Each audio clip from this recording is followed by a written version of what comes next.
Olá pessoal, tudo bem? Então hoje a gente vai começar com a nossa primeira aula de um curso básico de eletrocardiografia, tá? E aí as bases desse conhecimento são dadas pela eletrofisiologia.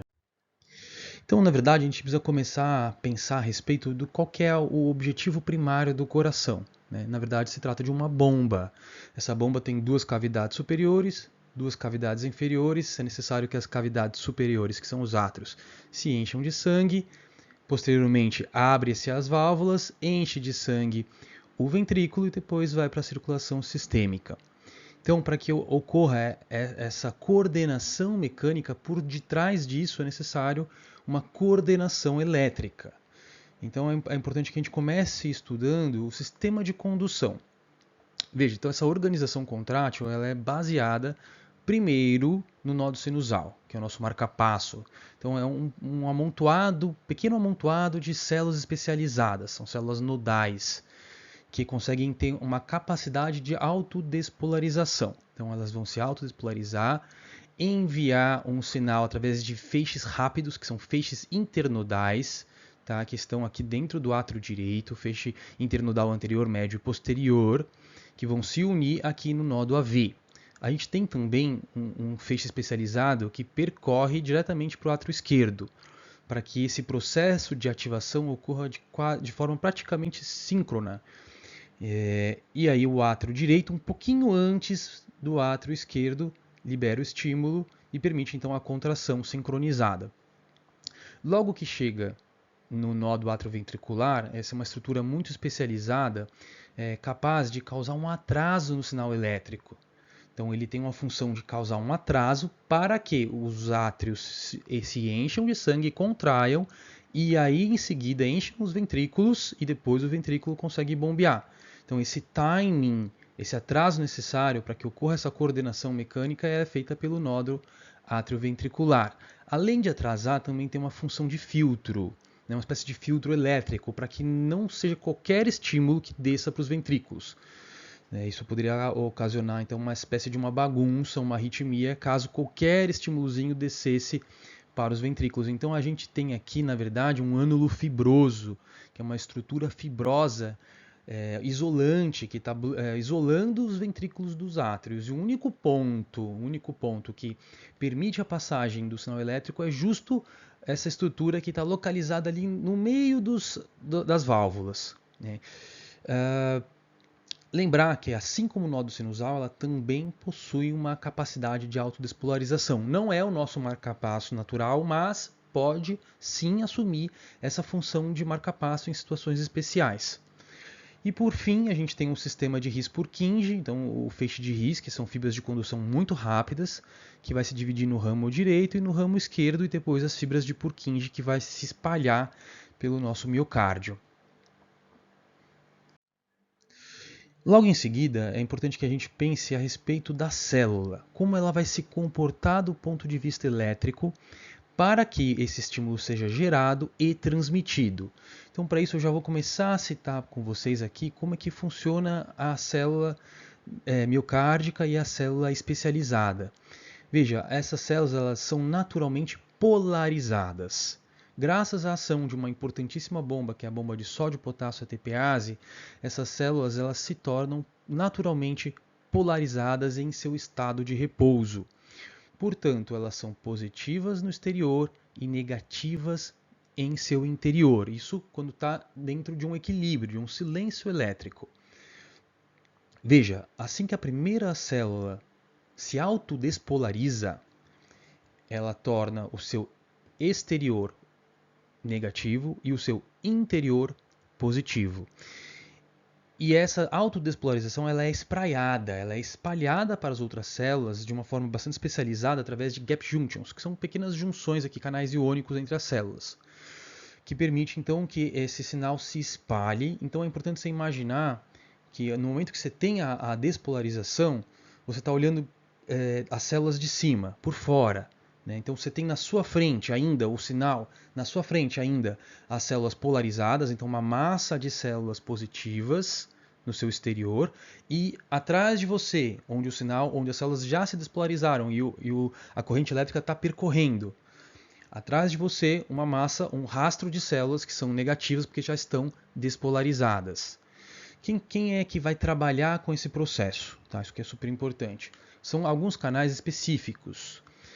Não há necessidade de diferenciar aqui os subtipos de canais, mas você precisa lembrar do canal de sódio, que vai permitir a entrada de sódio, portanto positivando o intracelular neste momento.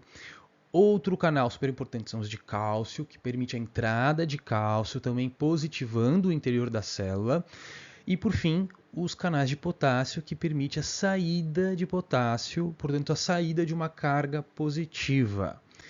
Junto com a bomba de sódio e potássio, a TPase. Esses 4 são essenciais para que você compreenda essa dinâmica de célula polarizada e célula despolarizada.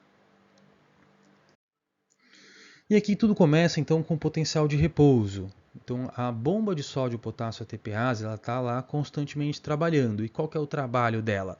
Ela joga 3 cargas positivas para fora e coloca 2 cargas positivas para dentro. Ela joga 3 sódios para fora e coloca 2 potássios para dentro. No final das contas, veja, o saldo aqui é que a gente tem uma situação eletronegativa no interior da célula, porque está saindo mais cargas positivas do que entrando. A gente tem um interior eletronegativo, então nosso referencial, quando a gente está estudando o potencial de ação, o nosso referencial é o intracelular, que é negativo. E, consequentemente, também a gente tem um excesso de potássio no intracelular e um excesso de sódio no extracelular. Ok, então a bomba sódio potássio vai trabalhando, até que ocorra um potencial transmembrana de repouso entre menos 65 e menos 90. Isso acontece porque, veja, o potássio ele é peculiarmente, especialmente permeável, certo? A membrana, na verdade, ela é permeável ao potássio até certo ponto. Então ele sai com certa facilidade a favor do seu gradiente de concentração. Por difusão, então ele vai se espalhando para o extracelular. Só que conforme ele vai saindo, é uma carga positiva que está saindo, vai tornando o intracelular ainda mais negativo. A ponto de que a gente tem um equilíbrio de forças que por concentração ele sai, mas pela questão do gradiente elétrico ele tem uma força de entrada. E esse equilíbrio vai correr por volta de menos 65 a menos 90, a depender do tipo de célula. Perfeito, entendido isso, a gente vai falar então agora sobre a formação do potencial de ação.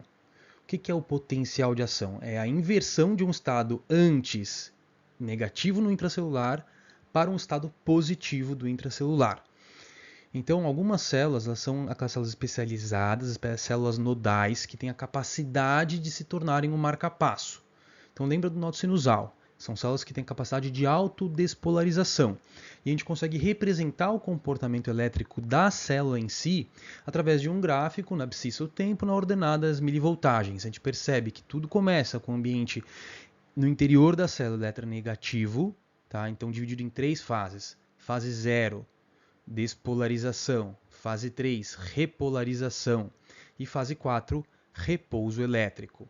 Então na fase 0, a gente tem então uma entrada de cálcio na célula que torna o interior mais eletropositivo. Em seguida, na repolarização, algumas referências colocam fase 0, 2, 3. Esse comecinho do 2 aqui seria a repolarização inicial, depois uma repolarização final. Mas você pode usar simplesmente fase 3, que é a fase de repolarização, que é a saída de potássio. E em seguida a fase 4. A fase 4 é super importante, porque é uma característica peculiar dessa célula. A fase de repouso elétrico, entre aspas, mas bem entre aspas mesmo, porque na verdade essa célula nunca fica parada. Sempre tem um evento elétrico acontecendo constantemente. Então, neste momento, aqui na fase 4, a gente tem uma lenta entrada de sódio e um pouquinho de cálcio, até que ela alcança um threshold, que é um limiar, e aí esse limiar faz com que ela de fato despolarize de forma um pouco mais rápida, que é a entrada de cálcio em si. Então a gente tem até um canal de sódio que chama canais de sódio FANI, que são especializados. Então esse entendimento aqui desse tecido especial é super importante. Em seguida agora a gente tem o mesmo potencial de ação, tá? Em milivoltagem, na ordenada, aqui em relação ao tempo, como ele vai se comportar, só que agora de uma célula de impulso elétrico rápido. São células especializadas para conduzir esse impulso super rapidamente através de átrios, feixe de His, fibras de Purkinje e o próprio ventrículo também. Ela é dividida em fase 0, 1, 2, 3 e 4. Então a fase 0 é a entrada brutal, são canais de sódio na membrana que permitem então uma entrada rápida, brutal de sódio, porque o exterior, na verdade, o extracelular, ele tem muito mais sódio em relação ao interior. Então entra uma carga positiva no intracelular, rapidamente a voltagem sobe para um valor positivo, próximo de mais 20, tem uma repolarização por saída de potássio transitória. Em seguida, o potássio continua saindo, sim, só que agora vai ao mesmo tempo entrar cálcio na célula. Então, a gente tem, nesse momento, tem um certo equilíbrio entre a entrada de cálcio e a saída de potássio, fazendo com que forme um pequeno platô. Então, aqui é a fase 2. E em seguida, os canais de cálcio vão fechando e os potássio continua saindo, permitindo então uma repolarização até que torna novamente a célula negativa lá por volta de menos 90. E na fase 4 a gente tem quem trabalhando? O tal do repouso elétrico, na verdade, é a bomba de sódio e potássio, jogando 3 sódios para fora e colocando 2 potássios para dentro. E aí a gente tem aqui um conceito que é super interessante. Essas células de resposta lenta, elas na verdade não têm uma estabilidade elétrica como eu comentei. Constantemente vai entrando um pouquinho de sódio, um pouquinho de cálcio, daí ela se autodespolariza. Então ela tem uma função, que é a função super nobre do nodo sinoatrial, nodo sinusal, que é a função de marca-passo, que é uma capacidade de autodespolarização. E isso, quem manda, é quem faz isso mais rápido. Então quem é o nosso marca-passo é quem faz isso mais rápido, que é justo o nodo sinusal, que ele vai se autodespolarizar num ritmo aí de uma frequência de 60 a 100 no repouso. Em seguida, caso, é como se fosse um sistema de backup, assim, né? Então, caso tenha alguma falha neste sistema aqui, o nodo atrioventricular ele é capaz de assumir. E ele vai assumir numa frequência mais baixa, entre 40 a 60 por minuto. E a gente pode até dar um nome para esse tipo de ritmo, que é ritmo idiojuncional. Em seguida, se ocorre uma falha agora mais grave, quem vai assumir vai ser então as fibras de Purkinje.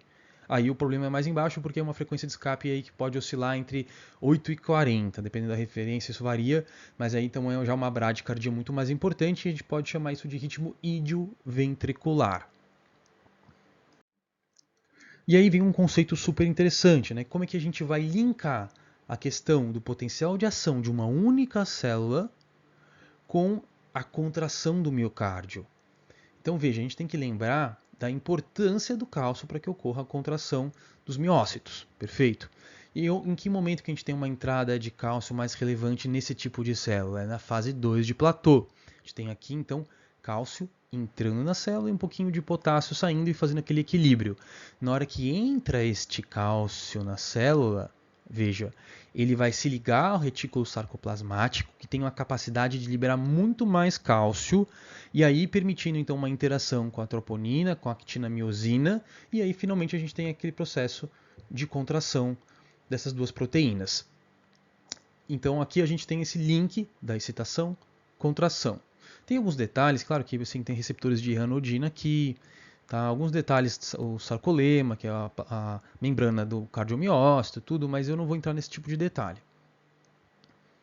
A teoria do dipolo ela é muito importante porque vai permitir que você compreenda como aqueles eventos da eletrofisiologia vão se transformar de fato numa inscrição real de um eletrocardiograma, nas ondas, nos segmentos, nos complexos, enfim. Então, primeiro, o que é um dipolo? Um conceito físico, né?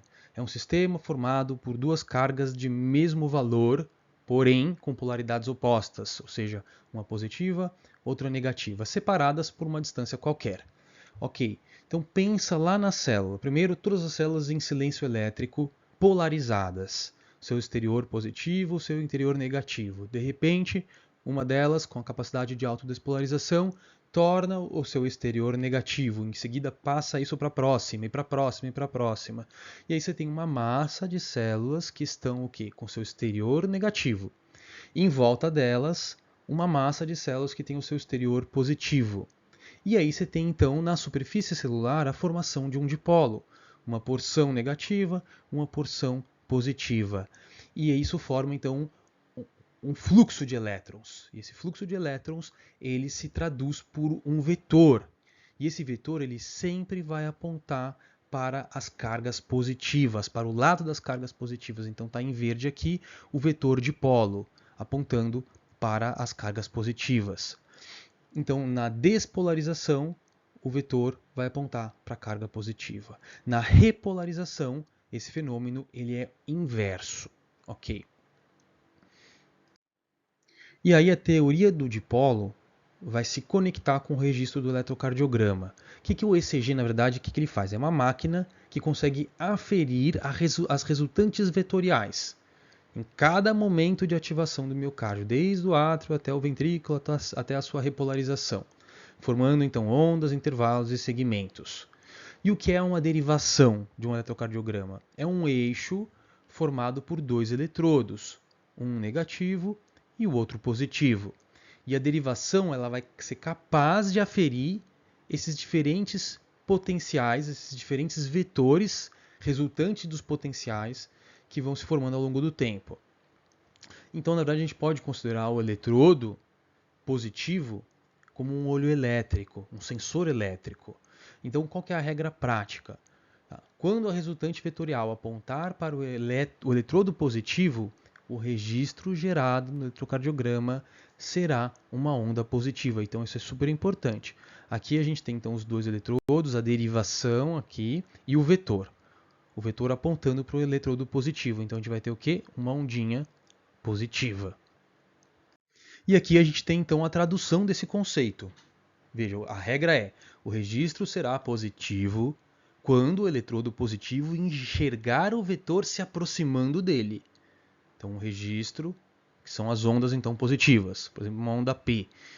Veja, aqui a gente tem a derivação. Se o vetor ele é paralelo à derivação, o olho elétrico, o eletrodo positivo, ele vai enxergar muito bem. Então, a gente tem uma onda positiva e alta. Se esse vetor ele é oblíquo à derivação, eu vou enxergar menos bem. Então a gente vai ter uma onda positiva e pequena. Se por acaso esse vetor é completamente perpendicular à derivação, eu não vou enxergar nada. Então vai ser iso. Só que também é possível que seja isodifásico. Tá? Então esse pode ser que tenha uma pequena ondinha para baixo e uma pequena ondinha para cima. Finalmente, se esse vetor ele é paralelo, porém se afastando, fugindo do olho elétrico, vai ser uma onda negativa e alta. Se for fugindo do olho elétrico e oblíquo, você vai ter uma onda pequena e negativa. E agora a gente tem então a ativação do coração, que é essa sequência temporal que começa lá na autodespolarização do nódo sinusal, que permite então a despolarização do átrio, primeiro o átrio direito, depois o esquerdo. Em seguida a gente tem a repolarização atrial, que não é enxergada pelo eletrocardiograma. Tá? Lembre, pequenas massas de célula, eventos que são sobrepostos por um evento muito maior, por exemplo, a repolarização atrial, ela acaba caindo no momento do QRS, que é a despolarização do ventrículo, que é muito maior. Então você não enxerga a repolarização atrial. Depois, em seguida, a despolarização ventricular. E em seguida, por último, a repolarização ventricular. Mas o que importa para o eletrocardiograma? Então ele é um sensor de vetores. Então interessa para a gente a ativação elétrica do átrio, sobretudo a despolarização atrial, que é essa que é enxergada. Em seguida, aquele atraso que é sofrido no nódo AV, a condução rápida pelo sistema His-Purkinje, que ativa o ventrículo. Então, a sua avaliação primordial ela precisa ser baseada numa derivação que pega o maior eixo do coração, que é onde a maioria dos vetores vai estar apontando. Então, aqui está o nosso olho elétrico, portanto, o eletrodo positivo, que, em geral, não à toa, está compatível com o D2, certo? Então, veja, tudo começa lá no teto do átrio direito, onde a gente tem uma pequena massa de células especializadas, que são as células do nódo sinusal, que na verdade a despolarização delas não é nem percebida pelo eletrocardiograma, porque é uma massa de células muito pequena. O que vai ser percebido sim é a ativação do átrio direito primeiro. Então, graças à presença dos feixes internodais, esse estímulo percorre rapidamente. Também pelo feixe de Bachmann vai em seguida para o átrio esquerdo. Então é importante você entender que a gente tem a formação de dois vetores diferentes. Na verdade, o primeiro vetor é o vetor do átrio direito. Em seguida, o vetor do átrio esquerdo. E eles se juntam formando então a resultante vetorial, que é na verdade o mais importante, tá? Que aponta para baixo e para a esquerda aqui marcado para vocês. Então a formação da onda P no registro eletrocardiográfico é na verdade a junção de dois vetores. O vetor átrio direito, por isso que a primeira parte da onda P, quem forma ela é o átrio direito, e a segunda parte da onda P é formada pelo átrio esquerdo. Isso vai ter um significado importante quando a gente for estudar lá situações patológicas. Logo em seguida, a atividade elétrica chega no nódo AV, chega até mesmo antes de terminar a despolarização atrial. Isso acontece por conta dos feixes internodais, que são especializados em conduzir em alta velocidade. Chegou aqui no nódo AV, você tem uma pequena massa de células que vão se despolarizar de forma mais lenta. Só que veja, o eletrocardiograma não enxerga ela se despolarizando, porque é uma pequena massa de células. Então a gente vai enxergar um segmento isoelétrico, tá? Que é o segmento PR. Então isso é super importante. Lembrar que o nódo AV está totalmente isolado pelo ânulo fibroso. Então o circuito elétrico ele é obrigado a passar ali e ali ele é lentificado, formando esse segmento PR, que é ISO. E ativação ventricular? Eu até encontrei, revirando o PubMed, um artigo bem interessante, lá de 1955. Né? Daí me surpreendeu porque foi escrito que ele descreve, na verdade, 3 grandes vetores de ativação ventriculares.